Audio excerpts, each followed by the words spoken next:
and welcome everyone. Welcome to the fourth night of Famous Representation Film Festival. My name is Nico Marzano, I'm the curator of the festival. It's a very special night for us because tonight marks the first time that we are presenting a selection of short films here at Famous Representation. The festival is overall presenting 19 works, 13 full length and 6 shorts. These shorts are divided into two programs. One is about to take place. The second one will happen on the last day of the festival, Saturday, 28th of April. I just want to steal a couple of minutes to contextualize the program and also to welcome the directors and the producer of the films. As you might know, some of you know, the festival each year presents the films within a curatorial frame, within a theme.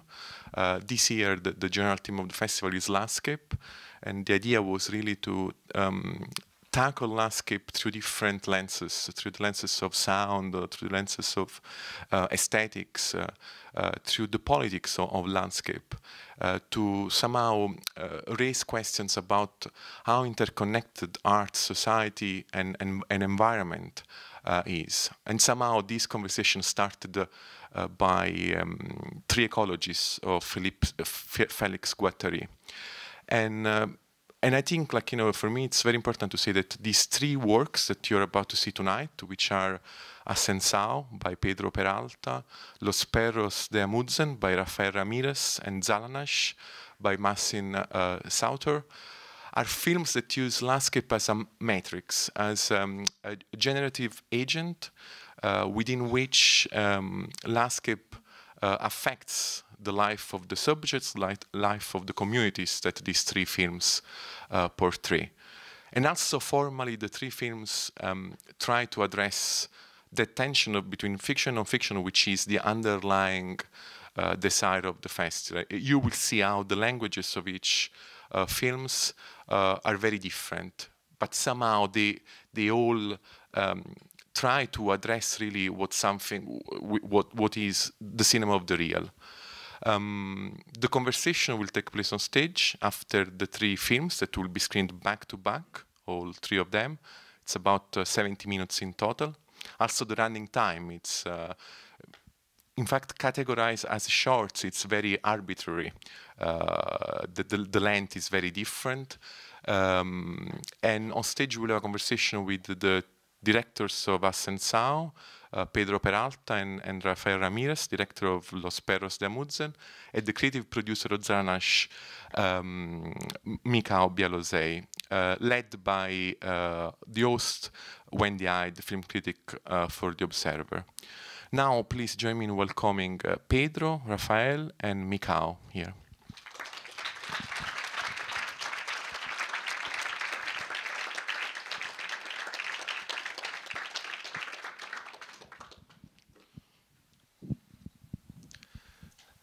Hello, good night. Thank you all for coming to this session. I just wanted to thank Nico and all the team of Frames of Representation for the great honor of being able to screen this chanson here. And well, I hope that you have a pleasant session. Thank you. Well, the same thing that he said. But besides, thanks to Nico, because he met me in Locarno. He said, I want to have your film in my festival. And I said, oh, there's another promise. But now it's true, and thanks to you for being here. Hi. Well, Marcin Sauter, director of Zhalanash, who couldn't be here with us tonight, he asked me to say a big thank you for coming, and I hope you will enjoy the film we worked on together. Can I just welcome back onto the stage Pedro, Rafael, and Michał.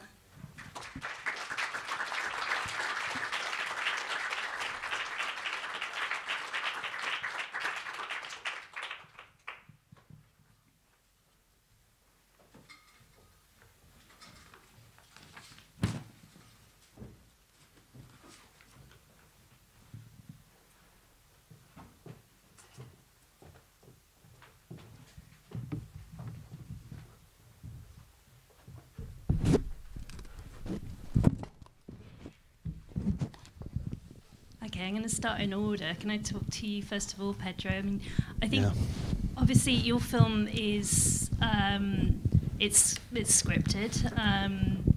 It's it's very choreographed in terms of the photography. The sound is scripted. I mean, are there any documentary elements in there at all?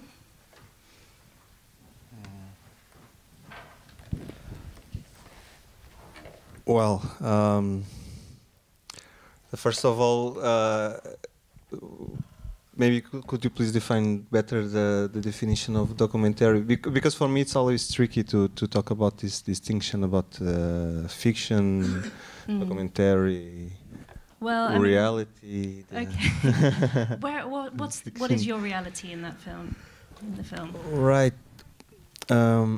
Well, I was talking with Nico about this issue. The thing is, for me, it's rather hard to distinguish, to establish the boundaries between fantasy, reality, my inner world, and reality. Obviously, this physical reality as something that it's almost unapproachable.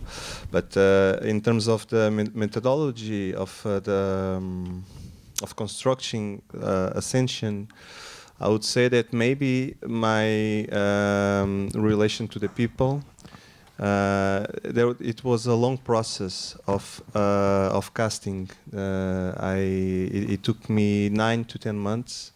I lived, well, half of the week I would live in the village where all the people came from. It's called Glória do Ribatejo. It's a place more or less 100 kilometers from Lisbon in the countryside.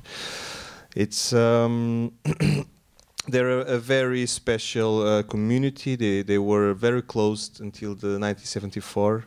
They're like they're almost like gypsies that established there. So they have a very unique settings of traditions and costumes and values. Even they even speak different dialect. I mean, it's Portuguese, but it's almost like a dialect. And then, yes, I had a script. So when I applied for funding, I had a fiction script. But then I had an idea of who maybe I wanted to meet, to find. Then I also had to be very open.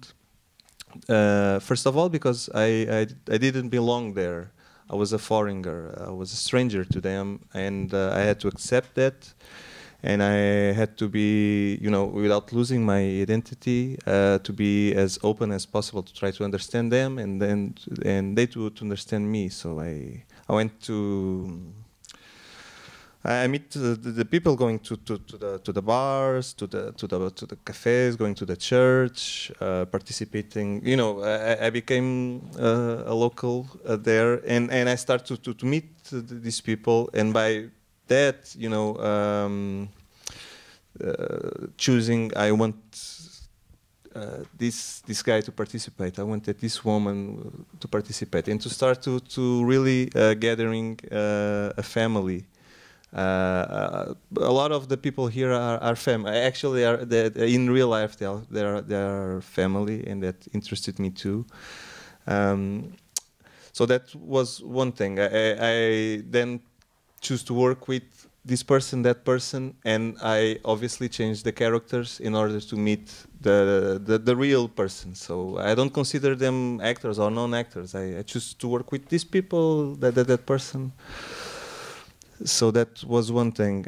Another thing, certainly, maybe in the repérage. So it was also a long process, and because I choose to work in a very strict window of.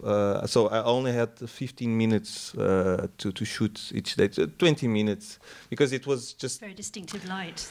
That distinctive light. I wanted really to catch the sun rising, so it was shot just a little bit before the sun was rising, when the sun was rising, just slightly after.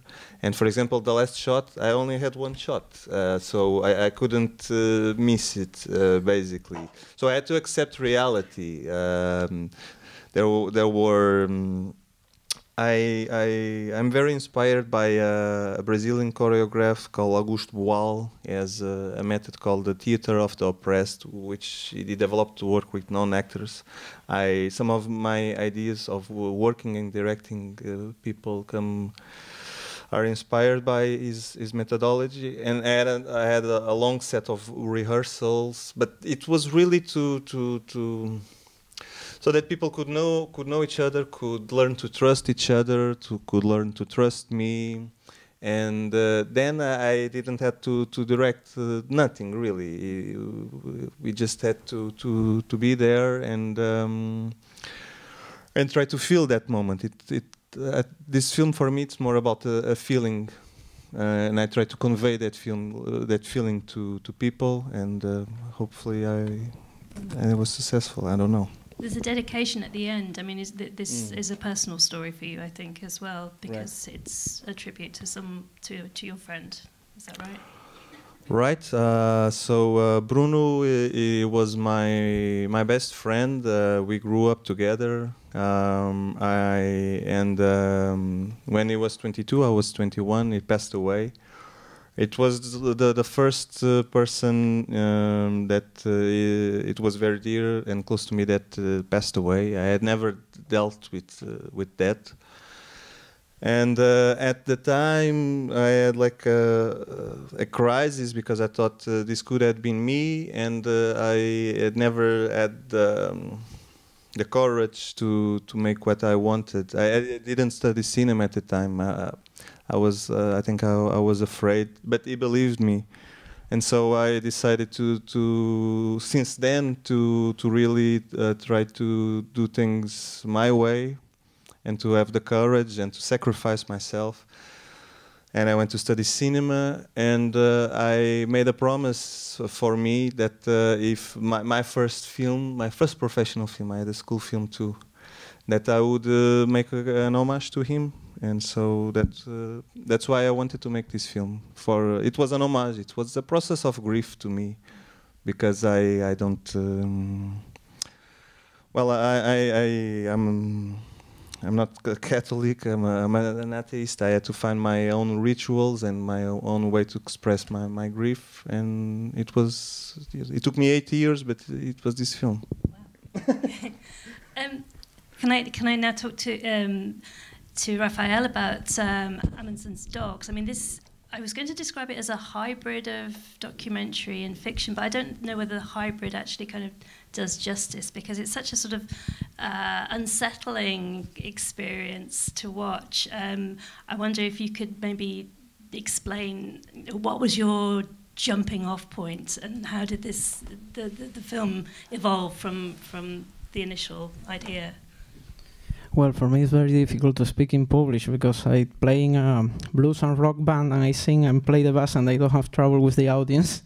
Then, but when I must to speak in this way, it's very difficult to me. So, in first term, I don't want to explain a lot of things about the film, because the idea is that each spectator really constructs its own film.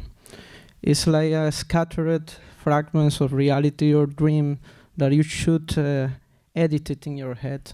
You have a sequence, because cinema, unfortunately, still is a time-based media, but at some time we will discover something better, that at the same time you have like a kind of the Spanish mystic illumination, that in one stroke you saw the world and understand. And the film is unfortunately sequential, but the starting point is the work of a poet, a friend of mine by 10 years, José Luis Serrano, that for me is the greatest poet in Cuba. He wrote sonnets that are rhyme. Unfortunately, in the English translation, we can do it rhyme properly, but he still works in rhyme poetry, which is a hated thing to do in Spanish language today, because everybody says the rhymes are dead, are to use. So, and he has revolutionary work around this I think in Latin America is a unique work working in decima. There is a metrical structure of 10 verse and in sonnets. And he made very postmodern and strange sonnets. He is a pathologist, an engineer, and a poet. So all these three words are like together in his poetry. And I was very interested in what he was doing. These three books that were unpublished, that were like a course book because never won a prize in Cuba. Nobody was interested in publishing nothing. And I started the film as a translation. I have been translating for Emily Dickinson a year later, and I figured out what happened if I saw this as a translation and not an adaptation of a poem. What could I do with that concept that will not be operative really, but an excuse to operate on a territory that I respect a lot, that is poetry. So I took the poetry of Serrano, I took Serrano himself, that is in here, and I put Serrano to live with my family, the part that live in the country. There are a lot of these guys, to live with them for a month, 2 months. Immediately they become friends because there are a lot of crazy people with me there around, and we were not shooting basically. And the other condition was that I shoot in 16 millimeters for having too few material and not be recording all the time. And the most important thing, to not be seeing the material at the point we were shooting. We have to wait to go to Mexico and reveal all that and receive it, and the shooting was finished. You cannot remake any scene. And the third structural stuff was that I take there's a wonderful book by a British composer, Cornelius Cardew. He made this book called Treatise, and this is a wonderful series of graphic designs for the musicians. And I take one of the pages and I said, this will be the script of the film. And I create a thing I call the Horizon event, a series of events that should be happening in the film. But eventually the intentions that are expressed in that musical structure, I try to reproduce that in this, and that's why it appears Lovecraft, for instance, because there are like two fractures in the main narrative of the Particella by Cardew. I know that there was something that should resonate with the main story, and that's why I arrived to Lovecraft and all that. But it starts from there, but it's a documentary search for a film like this, because all the process is like very documentary, and but there is no art direction. There is a lot of things that don't came from the fiction, and a lot of the scenes are basically suggested by the guys that are working with me. So it's almost like kind of automatic writing, but in documentary, you're just letting it take its course in that kind of way. Yes, the interesting thing is that I use Lovecraft as a second story. And when I edited the film, I was telling to him earlier, and when I put the film to Serrano, he said, wait a second, and he opened the draft of his last book of the trilogy, and the introduction is a quote from At the Mountains of Madness of Lovecraft, and that was pretty freaky to me. I say, what happened here? And it was wonderful because after the film was released, Serrano achieved a National Poetry Prize in Cuba with this book, so it helped. And Michał, I mean, the final film, Empty Shore, I can't pronounce the Polish title, but I mean, that actually feels almost like a kind of apocalyptic sci-fi. You've got this community which finds itself living in a disaster zone. You've got sort of no water. It's like kind of Mad Max in Kazakhstan or something, but with camels. But that, I mean, it's real. It's true. I mean, are there any kind of fictional elements in it at all, or is this, is it basically a documentary of how they live? Well, yes, it is a documentary, but it's funny that you mentioned this, apocalyptic sci-fi, because actually in the 1980s, Russians made that kind of film called Igwa, and it's kind of, I don't know how to describe it, but it can be, Soviet Mad Max or so, yeah, something like that. So it happens in this location, and I don't remember what's the story, but yeah, that's something what came to my mind when you mentioned this apocalyptic sci-fi. So, yeah, our film is a documentary, I can assure you, and that's how the life in Zhalanash looks. Wow. And can you talk a little bit about yeah, I mean, the process of making it? How long did it take to put the film together? Well, it took us 3 trips to Kazakhstan. The first one was very short, and it was kind of wrecky. We went to Aralsk. It's a town, a former port that once was on the sea. At some moment, the sea was about 100 kilometers from Aralsk, and now it's about 40 kilometers because they built a dam to stop water to stop water in a small bay called Little Aral Sea. So in that part of the Aral Sea, the water replenishes. So yeah, but very slowly, and Aralsk is still far away from the sea, as is Zhalanash. The second trip, we had 4 weeks, and it sounds like a lot of time, but in documentary it isn't. And in the beginning, we didn't know that we are going to film in Zhalanash, so the first few days we devoted for location scouting. So we visited different places around in this region, and yeah, and that's how we ended up in Zhalanash. We were there before, but at that time we didn't consider it as a place where we could film. But then second time, I don't know, something clicked, and we knew that that's the place. Maybe because it wasn't any special. There was one really beautiful village, like you know, between sand dunes, very picturesque, and you know, like a perfect location for a documentary. But we thought that maybe because there is nothing special in Zhalanash, maybe that would be a better place. And yeah, that was I think Marcin's intuition to move to Zhalanash and start filming. I think, I mean, obviously these are the first short films to be shown in terms of representation. Can we talk about, you know, the short film as opposed to the feature? Do you feel that, you know, the limitations of having being a short, is it a limitation, or does it free you up? Basically, you can all jump in on this question, whoever wants to answer.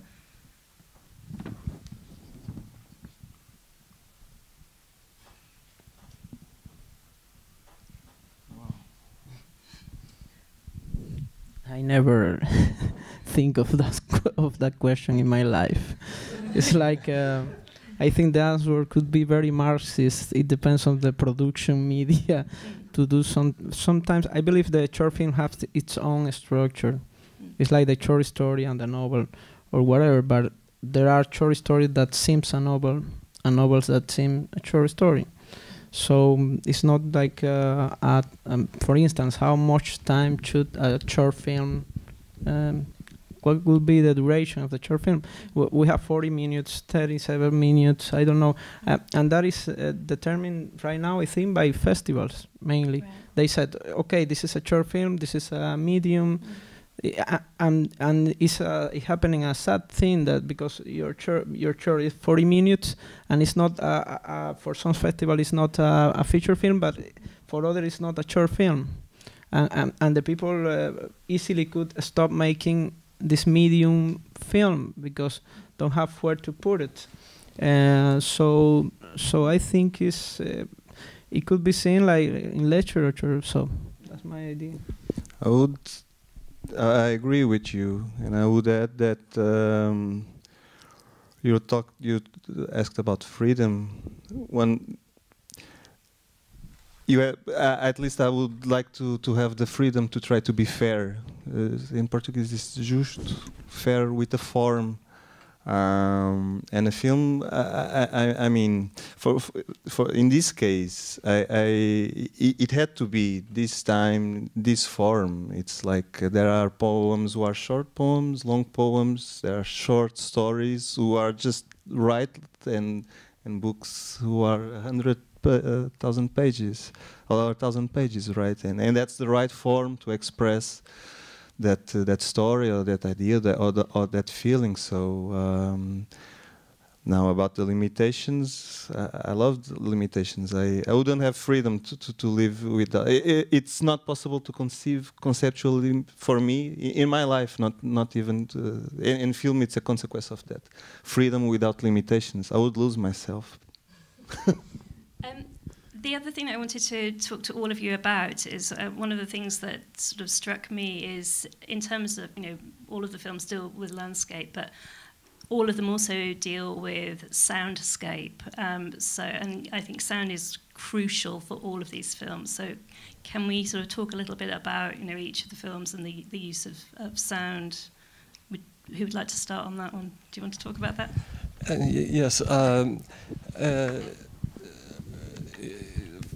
In our case, yes, the soundscape was really important, and the sound guy who was on set was also in charge of sound design in post-production, and he's really passionate about sound effects, and he collects all those weird sounds. So he really went mad when he heard all those camels and the cattle and birds, and he has a huge collection of those sounds, and and very often we've been waiting for him because he was recording some things, and for us we wanted to film, and he was still somewhere lingering and recording sounds.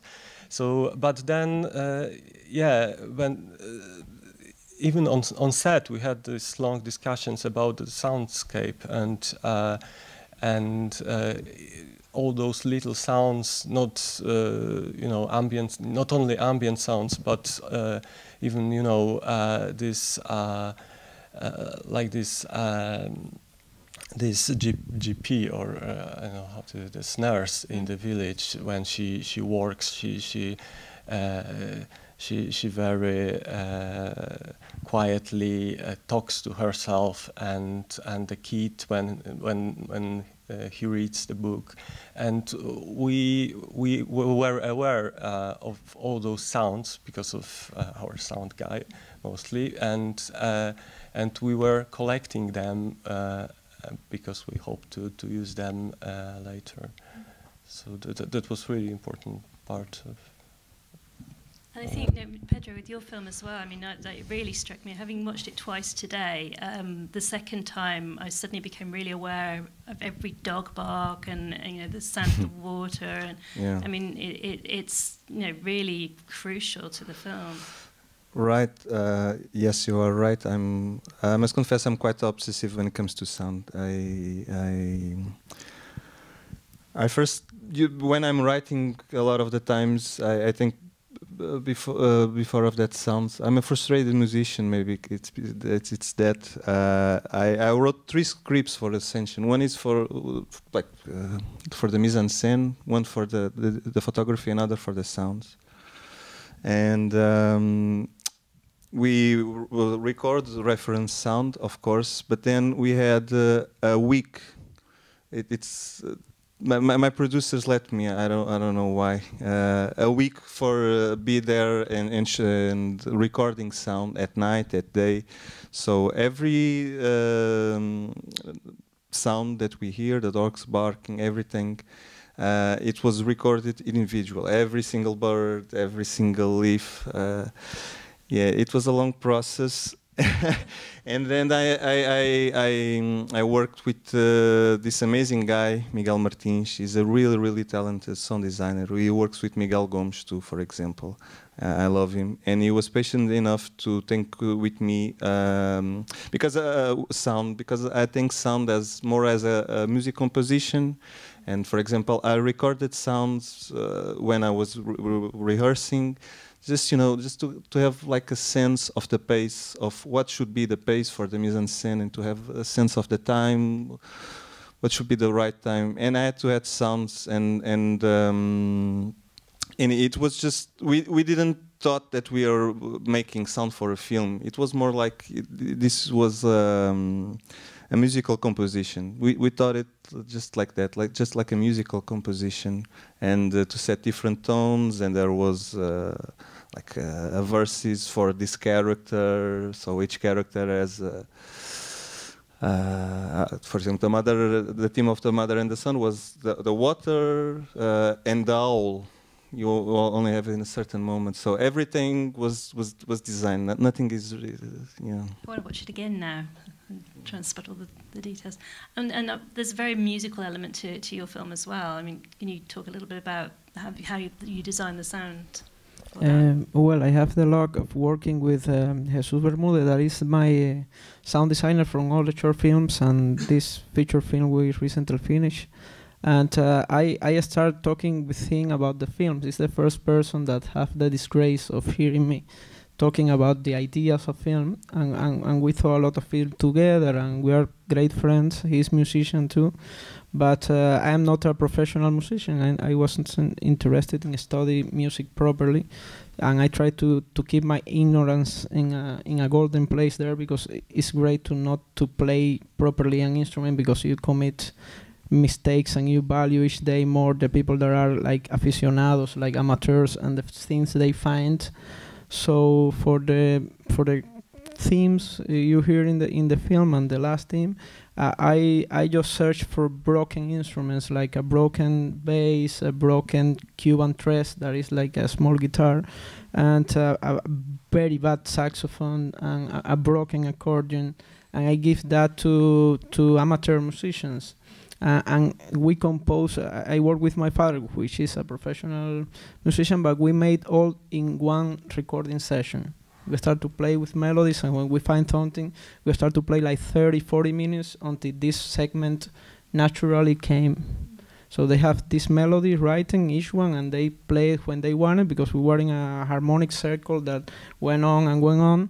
And at some points, they made this magic of broken stuff, like out of tune but entering the tune, and that was what interests me more. And the piano that you hear at the beginning was there in the place where we recording. There is a complete broken and out of tune piano, and I play something that occurs to me, and that's the thing we hear each time the Amundsen sequence came. So I like a lot to work with this quickness, improvisation, but like I try to compose the less amount of music possible. I think that things grew up inside of you, and when you have the chance, you take it. And in Cuba, it's very difficult to record music properly, so we have a golden opportunity with good microphones and a good studio. And the other is the blessing of shooting in film. That is, you don't have the synchronic sound, so you have this pure band of images and silent that you see. And you don't have this synchro all the time telling you what is sound in the reality. So we take some part of the reality, and the other part we create it in the studio, but with the less possible mediums. Perhaps with a chair, the sound of the guy that is descending the tower is making a chair doing this with a finger in the metal. So all this is constructed, but it's not from a bank, a digital bank, and it's also a very funny to do all this strange sounds there. And in the Cardew particella that I used, there was a line for the sound. I say to the sound designer, well, look this line, look the intensities, and work in the mix in function of these intensities, and that is reproduced in the film. I'm going to open it up to the audience if anyone's got a question. We have a microphone, so raise your hand if you have any questions. Anyone? No one at the moment. Oh, yes, there's someone at the front here.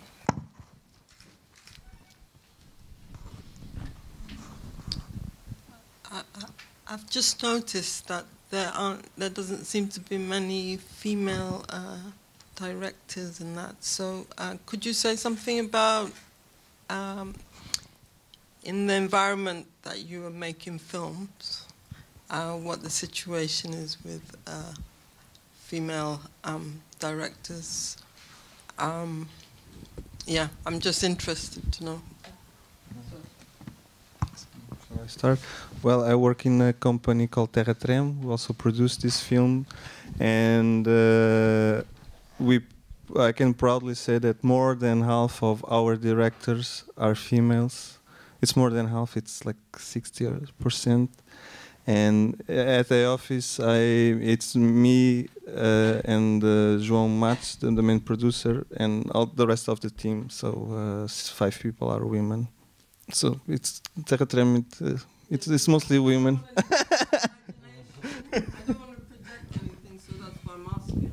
And in my teams, I mean, it's not. I mean, it's not a question that I think I like to choose João, Maria, but I would say it's 50-50, like the world.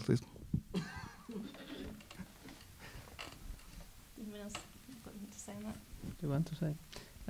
Well, in Cuba, there is a lot of young women that start making film from the 90s on, because the ICAI, that was the Cinema Institute, was very restricted, very controlled, and there were a lot of women working there, but they were not directors, with a section of a remarkable filmmaker whose name is Sara Gomez. That is one of the great Latin American filmmakers, I believe. But she was like an exception. It was very difficult to be director there for men and women. You got to be in a good position with the state. You have to be a lot of barriers. But from the 90s on, there is a lot of women directing in Cuba, and myself, I always work with female photographers, always in all my films. I don't know what happened 2-3 times that worked so well, because the rest of the team are men generally, but the eyes of the film is always a woman. And I like a lot, because in my films the women doesn't appear too much, or are not like the protagonists of the films. So I have been making this by 8 short films and two feature films, and it's very important to me. The relation are basically three women that we work together all the time. And but in Cuba, I feel very happy that there is this door open to a new ways of seeing cinema in general, no? But in the 60s wasn't like that, no? By 30 years was very difficult. Does anyone else have any questions? Yes, there's someone in the middle. This is a question for Pedro. Thank you for your film. I wanted to know if there was a particular reason, or what was the reason why you chose the tone with the persons in your film.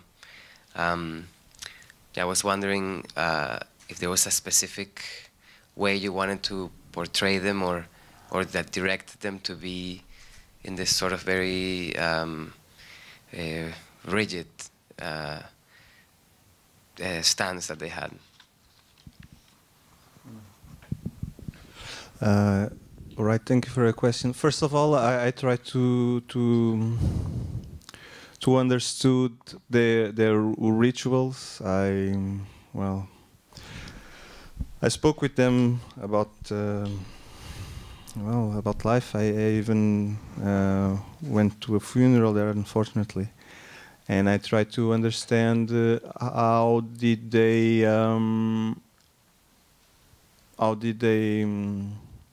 what would be the mise en scène? What would be the if the woman would be crying? That there are some villages in Portugal or in other cultures as well, crying, people cry, etc. And I tried to understand what was going on with them. Also, I gave some ideas. Obviously, part of the the mise en scène was for in relation with the camera, obviously. So it was an open circle, as you saw. But I don't know about the tone. As I said, I tried as hard as I could to express a certain feeling. I don't have a name for it. It was something that was constructed between what I felt and what I wanted to transmit, and the people I've worked with. So all my crew. The shooting was quite emotional. I mean, the crew was not that big, but not that small either. And the people, I mean, it was amazing. I remember one of the rehearsals when the main character, the boy, Ricardo, looked into the eyes of the people. And I was at the circle just to try to experience it. And it gave me the chills. Because his eyes were so intense. I am afraid I wasn't intelligent or talented enough to capture the silence and the expression, the power of his gaze and what the people felt there. What was to be in that circle. It was. We had to make a pause after that and smoke some cigarettes because. Yes, and that's the way I found the tone. So again, it was a mixture of a lot of preparation and instinct. I wanted to be open to reality and to people. I wanted that, well, things could have gone wrong. Hopefully they did not, but if they did, I would have to accept it and accept that I just failed. And I don't know, maybe I did. Thank you. Any other questions? Anyone? Nobody? Okay. Well, I think we can wrap it up then. Thank you so much, everybody. That was. Thank you. Thank you.